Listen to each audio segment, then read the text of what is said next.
তো দেখো আজকে খাবার আজকে ভেবে নিয়েছি ভাত রান্না করব না, ভাত খাবো না।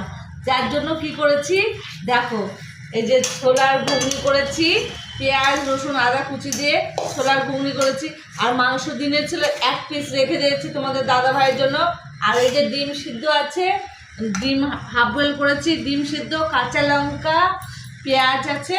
তো দেখো এই যে এখন খেতে দেবো, তোমাদের দাদা ভাই খাবে, এখন খেতে দেই। তো কেমন হয়েছে নিশ্চয়ই কমেন্ট করে জানাবে, আর সাথে থাকবে। আর যারা যারা ভাবছো যে খাবে তো চলে এসো, দেখাও হবে, কথাও হবে। তো কেমন লাগছে বলো, এই যে ছোলার ঘুগনিটা কেমন হয়েছে? দারুণ হয়েছে, দারুণ সেন্ট বেরিয়েছে, মনে হচ্ছে কি খেতেই থাকি সারাদিন।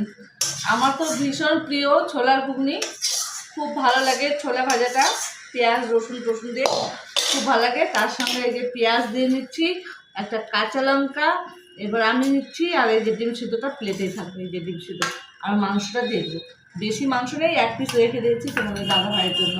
তো ধন্যবাদ, সবাই দেখতে থাকো, আমরা খাই, তোমরা চলে এসো খাবে দেখে। তাহলে চলে এসো, একটু টেস্ট করে দেখি কেমন হয়েছে। দারুণ দারুণ দারুণ লাগছে, অসাধারণ খেতে, করে খাবেন, দারুণ। টাটা।